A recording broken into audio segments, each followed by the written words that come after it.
So now we've been left with a new theory that is not really a theory at all, but only a collection of vague statements. The NIST report represents what can really only be called anti-science. They started with their conclusions and worked their way back to some leading hypotheses. When the results of the physical tests showed that the temperatures were far too low to soften steel, and that the floors could not have collapsed, and that the fireproofing could not have been widely dislodged, the NIST ignored these results and built a black box computer model that no one can argue with and that would spit out the right answers. Today, anyone who's conscious enough to know what's happening in the world knows that most government policy is being driven by this false story. Track down and punish the perpetrators of this attack. This is being seen on Capitol Hill as another Pearl Harbor, as another Pearl Harbor, as another Pearl Harbor. The steel in dragon-like lengths and contortions spoke for itself. Bent, deformed, without cracks.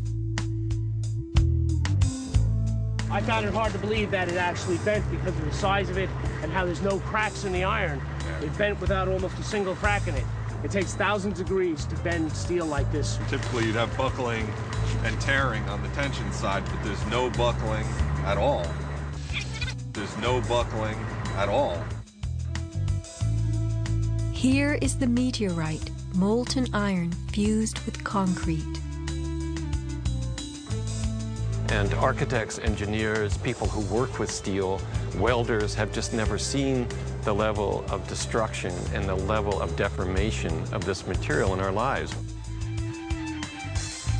It is true that heat expands steel.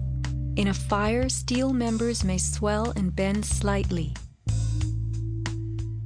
But this, how could these huge tangles have been created? The steel below the towers had melted at many thousands of degrees. Since metal conducts heat, were these twisted remains formed by high temperatures wicking their way through a gridwork of steel?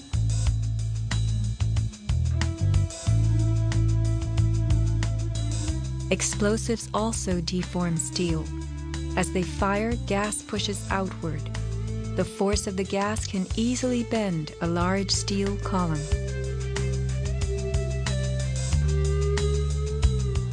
Two kinds of debris, huge shattered columns that could break a truck, combined with matter that was near pulverized. You have 210-story office buildings. You don't find a desk. You don't find a chair. You don't find a telephone, a computer. The biggest piece of a telephone I found was half of the keypad, and it was about this big. In 1886, 4 gold miners lost their lives in an underground explosion. The bodies of these 4 men were brought to the surface in one barrel. The biggest piece recovered was part of a foot. September 11th left over 1,100 bodies unaccounted for. At Ground Zero, this was found inside a length of steel. And before they sealed this up with the sheetrock and all the building materials on the interior face, the workers would sometimes put beer cans, and the newspaper that we found, the New York Times paper, we found in a similar spot to this.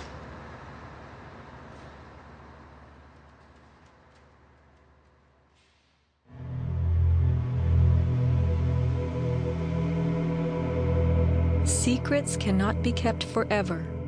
Just as that newspaper from 1969 revealed itself to us decades later, we will someday know the inside of September 11th. The reasons for the staging of such a production go far back into time.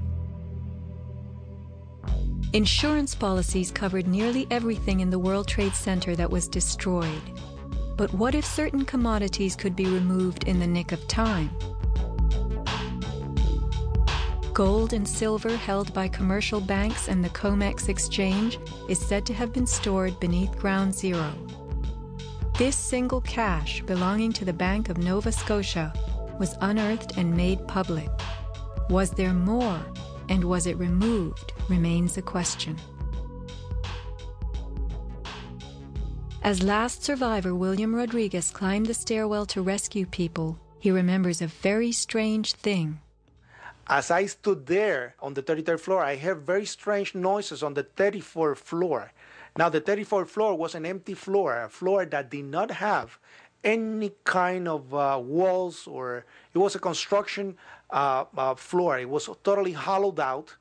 There was nothing there, and I heard very heavy equipment being moved around, and it sounded like dumpsters with metal wheels being moved around, and I got scared because I knew it was an empty floor. Nobody was supposed to be there. As a matter of fact, not even the elevators stopped there. You have to have a special access key to open the door on the 34th floor. So to find that there were strange noises there, and I continue actually bypassing that floor because I didn't dare to open the door on the 34th floor.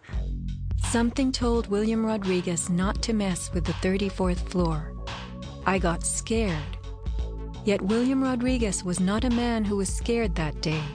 He remained in a burning building against firemen's orders, endangering his own life as he saved the lives of others. What could have been happening on the 34th floor? For weeks, Scott Forbes had heard similar noises on the 98th floor above him. It must have been at least 4 to 6 weeks before 9/11. It was like rebuilding work going on upstairs. The tenants, the people from Aon who had been were moved somewhere else. The offices were just vacant. And there was a lot of heavy machinery building work going on. It was almost like pneumatic drills and lots of hammering, so much so that the floors were shaking. That's how noticeable it was. It was almost as if something heavy was being moved and then it was being taken off wheels, and it was like, boom! Our floor underneath literally shook.